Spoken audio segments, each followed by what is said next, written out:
Welcome to the You Decide podcast. I'm Dr. Tiffany. We are going to bring you stories of ordinary people who have chosen to live an extraordinary life, outside of their comfort zones and into confidence, possibility, and certainty. You are just one decision away from living your most aligned life, because let's get real, that's what we all want. On this episode of You Decide, we're talking to Amanda Kilwein about all things homeschool. She and Greg, as she considers him, her life partner, of course, and the school principal, have been homeschooling their 3 kiddos for the last 6 years. In these stressful times of forced e-learning, I say forced because most families wouldn't choose to homeschool their kids for the last 2 months of the school year. Working families are struggling to figure out how to make this work. And so I thought it was a perfect time to talk with Amanda. It was over an hour of so many gold nuggets that I can't wait to give this to you guys. We talked about time blocking, planning out their day, communicating what's happening during that day, their priorities or their buckets, as I like to call them, that no matter what day happens, they know there are things they need to cover, how to make it all work between teaching the kids, having time for themselves, working on their business together, their side gigs, and everything else that's necessary to run a household. Meal planning, workstations for the kids and for them, and so many additional resources to learn more about how our kids tick. So not only about homeschooling, if you want to go that option, but what other things can we bring into our teaching with our kids if they're struggling, or personalities she covered. And then to really see if this mode of teaching is right for you and your family. I can't wait for you guys to hear this. I learned so much. I've heard many different experiences from different people, but I did not know the curriculum, the resources that are available to these families, and their strong community that they thrive in also. So check the show notes for resources. She shared so many resources with us, so check them below, and please, as always, ask any questions. That's what makes us all better. Love you guys.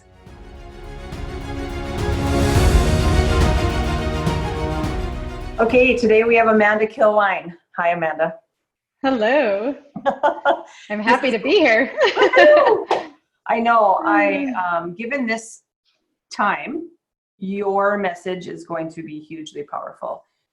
We can probably talk for long after an hour, but we're going to kind of dig into questions on homeschooling, pros, cons, what got you and Greg down this path with your 3 kids. And then other questions that people have asked me over the years, or we are in a phase with COVID-19 of e-learning, and we don't know how to do it. You do, but we don't. So there have been a lot of very time-specific questions too that people have asked. How do I do this when I'm trying to work, when I'm trying to have a relationship? How do I do this when we can't even go outside for, quote, gym or creativity time, and all of these things that this time of the year has created in terms of challenges. So I want you just to start. You and Greg have been doing this for 6 years. You both work from home and you have business together and separate. It's a separate thing too. But can you just give like the full picture of what got you here and what every day is like a little bit? Sure. So for us, for me especially, I grew up in the school system, like a lot of people did.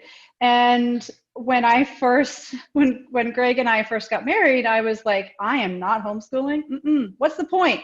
There are places that do it for free. Why should I do this? And so we had our first child, and I was working a full-time job at the time in the banking industry. And I decided that, him and I both decided that we were going to bring me home, so that way I can be at home and not have to drop our daughter off, and two, just the difference in pay, as far as, was it economical for me to do that? You know what I mean? To be working and to be paying for, for them to be in daycare and stuff like that. So we decided that it was better for us, essentially, to bring me home. So, and as the time went on, my daughter, she's 11 years old right now, and in the 5th grade.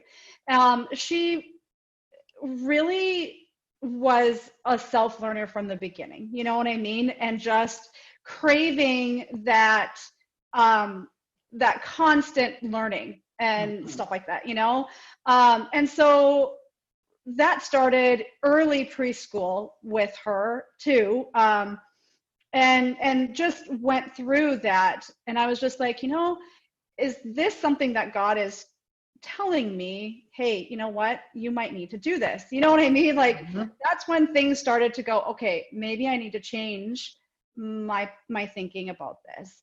And so I went to Greg and I said, hey, you know what? This is what I feel like God is putting on my heart. What do you think? And he said, ditto. So it was, really? Yep. So, it was one of those things that we're like, you know what, we're going to take this 1 year at a time.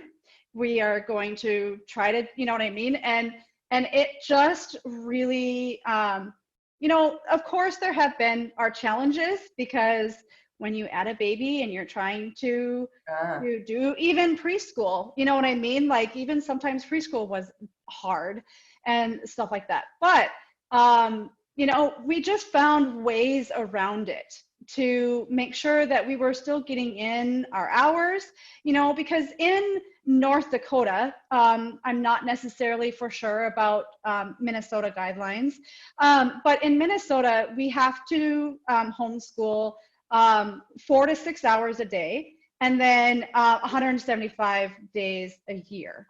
So as long as we are doing that, we can fill our hours in however we want to, you know what I mean? Like, I can do 1 hour in the morning, 1 hour, or, you know what I mean? Or 2 in the morning and 2 in the afternoon, you know what I mean? And so that's what we kind of started to do too, is we were doing that and doing it during nap times for our babies, and stuff like that, just to try to help there. But and then once the kids started getting a little bit older and stuff like that, when my last son, my 3rd son, was born 6 years ago, I started having a lot more health issues that started to creep up, and so did my son, my middle son, Ezra.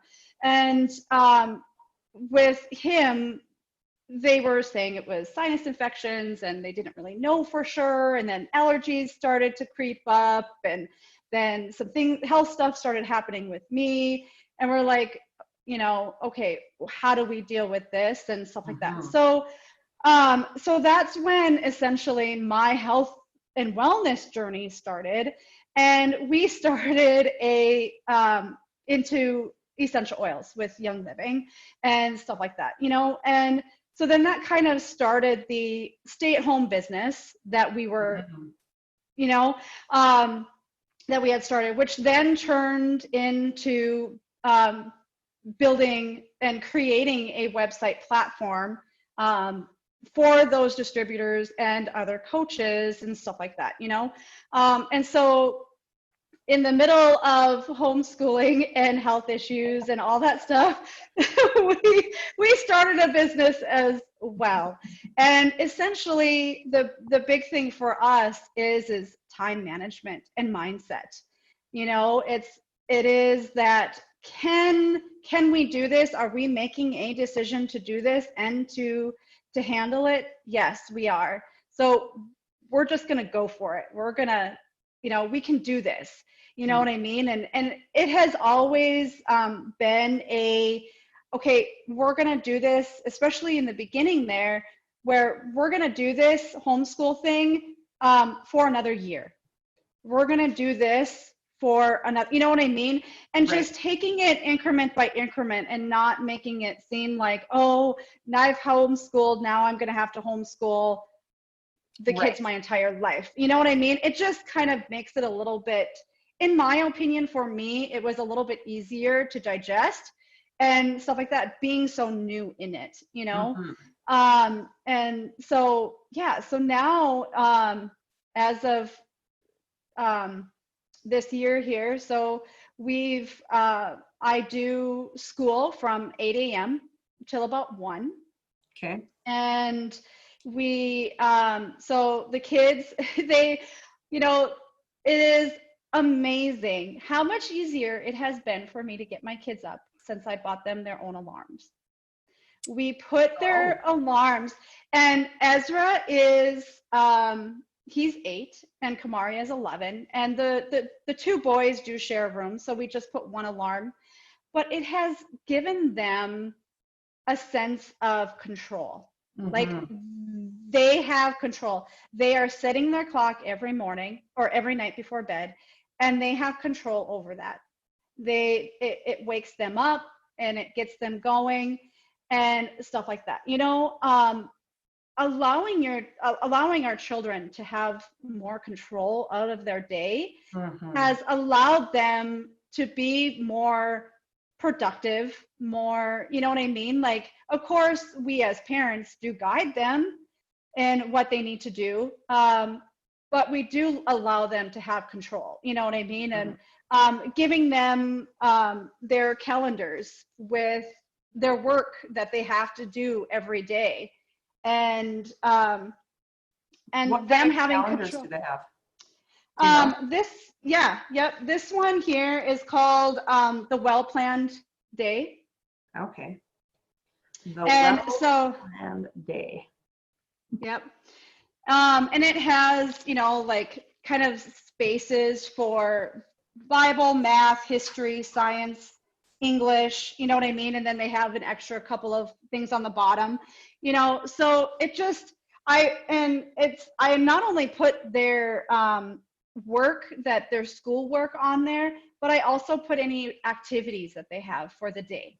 So then they know when they get up, for the children that can read in my house, they know exactly what their day is going to look like.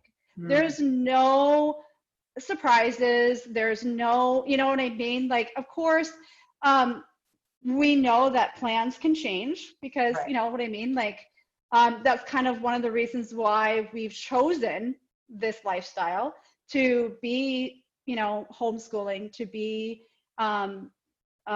work from home and stuff like that, is because of the life that it provides for us, the freedom that it, you know, provides for us and stuff like that, you know, and in being able to set our own schedules and being able to have that flexibility.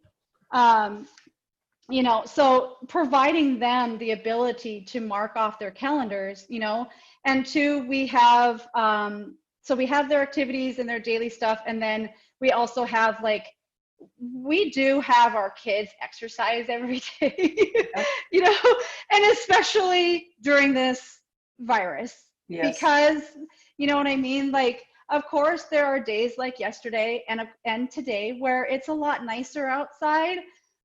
But when this first started, those 20 and 30 degree days when you're like, oh, you know what I mean? It's like, I really see the difference in our kids when they are exercising. And we do have a mini bike kind of thing that you sit on a couch and you can do, or you sit in a chair.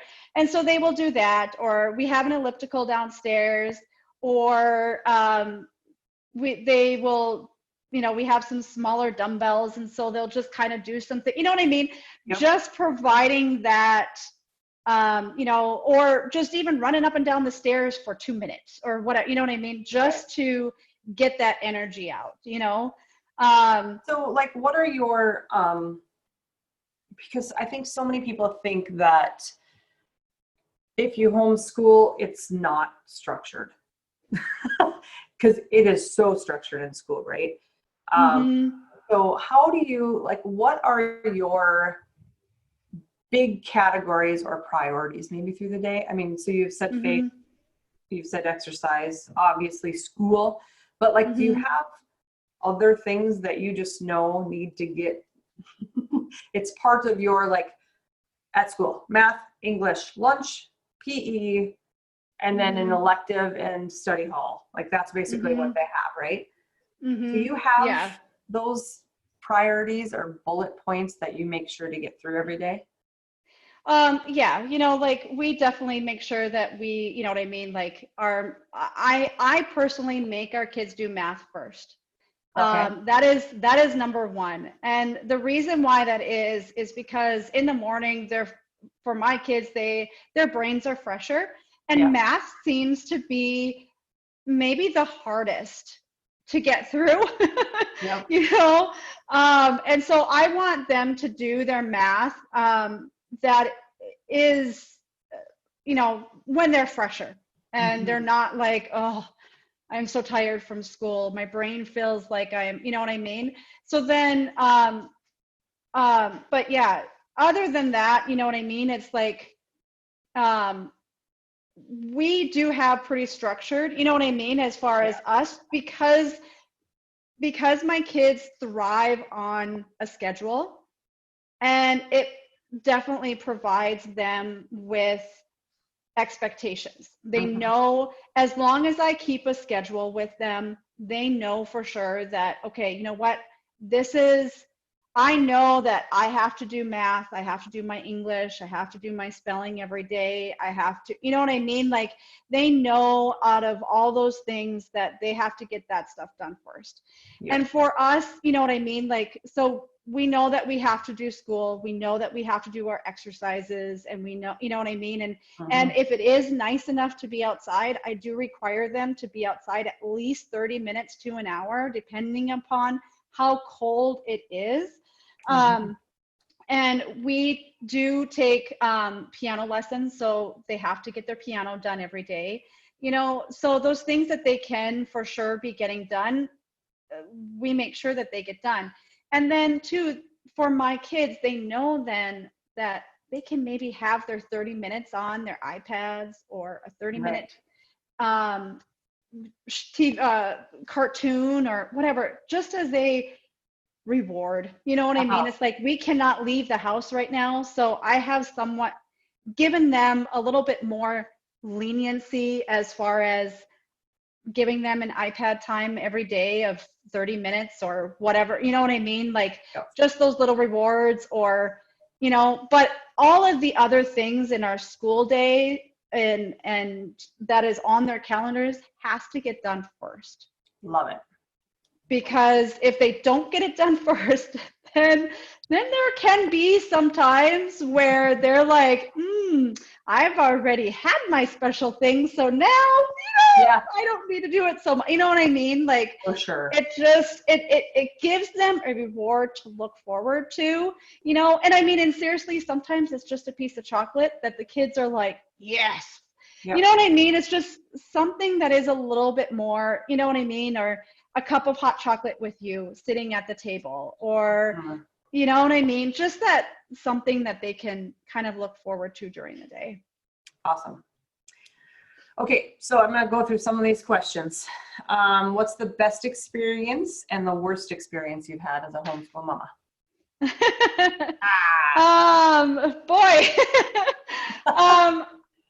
I think that the best experience for me is that I love seeing when my kids have the light bulb moment. I love seeing them as I'm teaching them and stuff like that. And then they just all of a sudden light up and are like, I understand it. I get it. It's just a very exciting moment because you're sharing that with your child too, and stuff like that, As far as the worst experience I don't know that I would say any worst experiences, but more challenging. You know what I mean? That to me is, you know what I mean? Like, I can't think of something that is a worst. It's just more of a challenging. but it's mainly when our mindset for the day isn't set, and the expectations for the day may not be, you know what I mean? And so for me, I have had to become a person that relies on making sure that things are, my lists and my checklists and everything is set before the day that it's supposed to happen. You know what I mean? So my planning has become even more of something that for me personally, I have to do that. And I know that I have to make sure it gets done. You know what I mean? And so that way, you know what I mean? Because when our schedules are not full and the kids cannot open these and go, okay, this is what I know my day like is going to be. And they're like, what am I doing, Mom? What, you know what I mean? And then they're just like, then their brain goes, oh, it's a day off. Now I can go do whatever. You know what I mean? It's like, oh, wait, no. Whoops. Mom just didn't take the weekend to make her schedule. So now, you know what I mean? So it just is making sure that those expectations are met. So my most challenging and, experiences would be that when I don't have the schedules ready to go for them for their week, when I'm not planned as a mom, because then, it's amazing how much my kids can tell when I'm stressed out. 100%. They play right off us, right? Totally. So when I'm frantically running around the house going, all right, I didn't do that, then they feel that and they get that. And then the day just gets to be like, whoa, Which it relates to every person, right? Whether you're a working woman that doesn't have kids, or you're a stay-at-home mom, or I don't know, you could be a stay-at-home mom and your kids still go to school and we're still not organized, Once we don't have an organized or planned life for ourselves, that's going to affect everybody in our family. Yes. Yeah, I think, which exponentially more for you because they're 100% depending on you to know what you're doing. So just a random, how do you know how to do everything? I mean, will there come a time that you don't know how to do the math that they're supposed to learn? That does cross my mind. You know what I mean? But I feel like as adults, we can sometimes pick up on learning, even as they are learning. And we understand things a lot better because we've already been through it. Right. And so it's almost like riding a bike, right? You know what I mean? It's like we've already gone through it when we were kids and when we were in high school and stuff like that. You know what I mean? But it also plays back to that planning and stuff like that, we were just talking about. As long as I'm planning and I'm doing what I need to be doing to prepare myself, I know that that'll help set the stage for what will be in the future. Because, and right now that is something that I have been trying to figure out for myself, because next year my daughter will be in 6th grade. Right. And then we've got high school right around the corner. And I'm just like, oh, high school. Right. Which is a whole new level for a homeschool family, to be making sure that everything is accounted for. Right. You know what I mean? There's so much more, what do you want to say? So much more that you have to keep track of, you know what I mean? For being in high school, to make sure that you get your credits and all, you know what I mean? Creating a, transcript, you know what I mean? All of that stuff. And I'm just like, wait, I don't know right now. I am starting my research even this early to know what I will need to do once I get to that point. You know what I mean? So with different ages, you have a different requirement per day, right?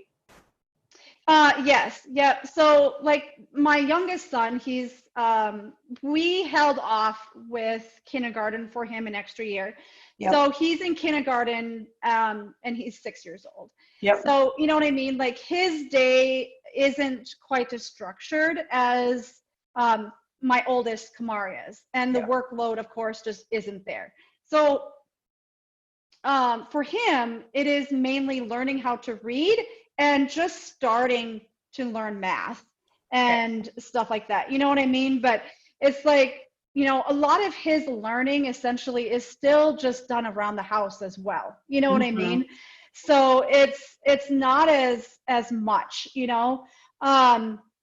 once we get to, like first grade and stuff like that, things will start to get a little bit more, you know what I mean? But as far as the Ezra, who is in third grade, and Kamaria is in fifth, so those two, they have a pretty similar, you know what I mean, schedule. But so for me, what I will have them do is that, we use what is called Saxon math in our day. What? And what Saxon, Saxon. Saxon. Okay, Saxon. Yep. Yep. Sounded like something that we can repeat. I don't get it. Okay. And the reason why we use this math program is because, and we have tried a few different ones, and this is partly the reason why we love to homeschool as well, is because it allows for me to know each individual child's learning style. Because the thing is that when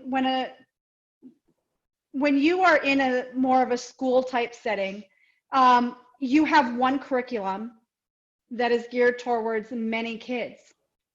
Yep. Where I can have a curriculum for Kamaria and I can have a different curriculum for Ezra, because they have two totally different learning styles. And we do have that a little bit with some of their classes. But as far as for Saxon, the reason why we like it is because it is a constant, it's learning something new, but then we're also reviewing in every single lesson, which for my kids, if they would learn something and learn it completely for one topic, and then we would move on to another topic, within a few months, they have forgotten the first topic completely. So we need that constant building block to get them to remember, to allow them to practice it all the time and stuff like that, And so so for that, you know what I mean? We do have that. But as far as like an online learning, I keep my kids even learning during the summer, because it's easier for me come the next school year to, especially for math. Math is one of those ones that can be quickly forgotten about, and the kids go along their merry way. So I use something called teaching textbooks. It's an online math curriculum, and there's no teaching by me at all. So it's all online, and they do the lesson and everything for you. So I use that as kind of like a supplemental kind of curriculum. Okay. And that's teaching textbooks, you said? Yeah. So it goes all the way from Math 3 all the way up through high school, I believe, for different maths. You know what I mean? And so I know that if some kids are struggling, even in some of those higher level maths, parents are using the teaching textbooks to also be, you know what I mean, just extra. And, I was going to say just supplement from school. Yeah.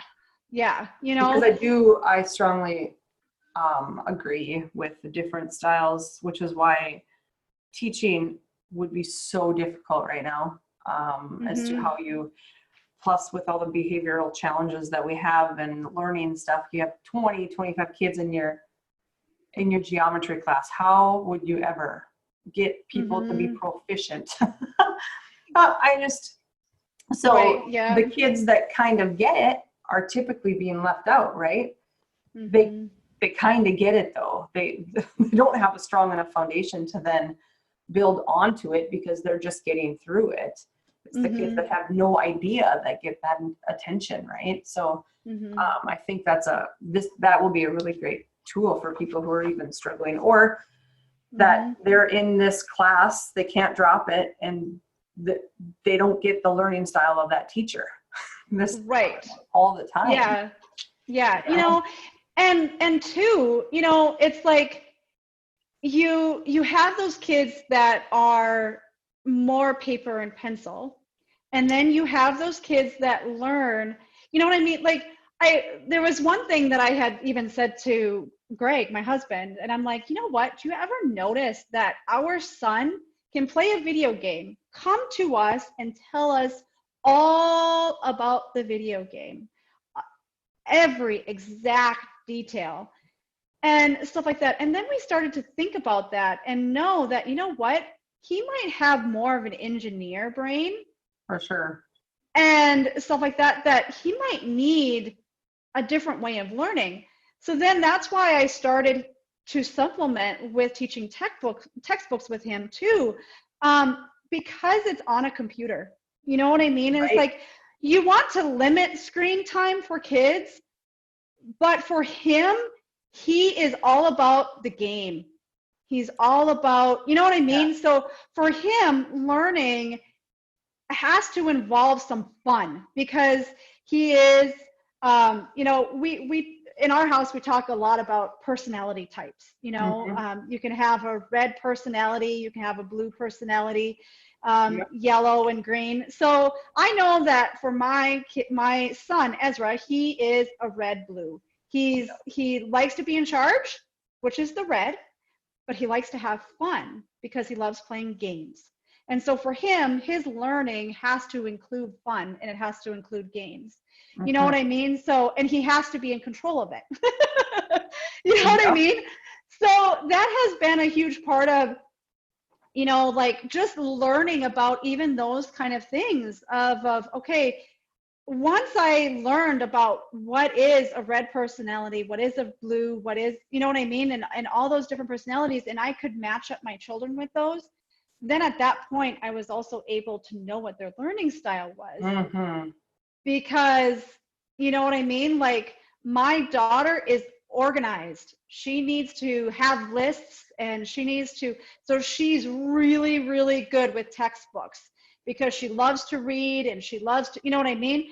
So she's flying and soaring high with her textbooks, and she loves it. But she doesn't like being on a computer as much. You know what I mean? It overstimulates her, and she knows that, and we know that, you know what I mean? And Ezra does too. But it's just that, you know, how can we tailor learning to each child, you know?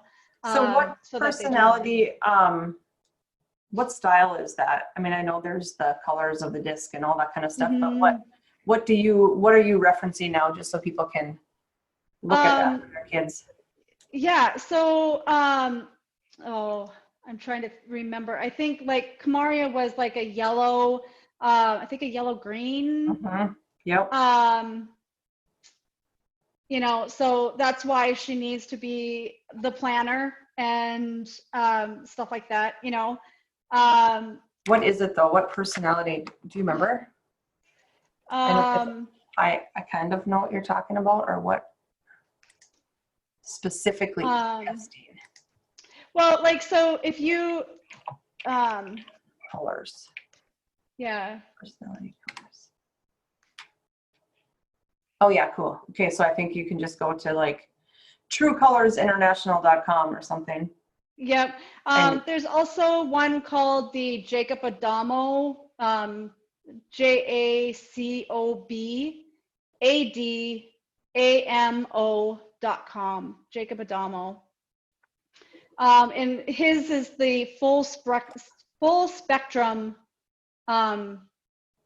personality quiz. Okay. And stuff like that, you know, and we did, you know what I mean? The questions that even these ask are more geared towards adults. But you can phrase them to ask your child, and they will, you know what I mean? The heart of a child is so honest. Absolutely. And they will tell you exactly what they think. You know what I mean? And you can even think about your child and what you know about your child and go, okay, yeah, I know that this is how, you know what I mean? And just knowing what each color means, you know what I mean, will even help you a lot because, you know, So yeah, I find this, you know, I talk about personalities a ton in, well, my work, in team training and any kind of doctor training for themselves, number one, and their staff, just because same thing, right?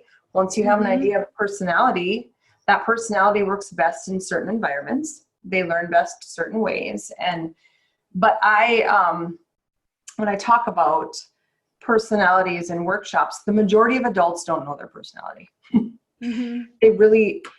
They might know on the disc profile which one they are, but in a very generic way. So they're not sure what triggers them, what makes them feel happy, what, like any kind of in-depth, they have no idea. So they don't know, which I think is the same with our kids, because if we don't know, we can't see it in our children, but they don't know what drives them and what's actually a personality versus behavior. So if you grew up in a family with XYZ, you naturally start to become that. That doesn't mean that's your personality.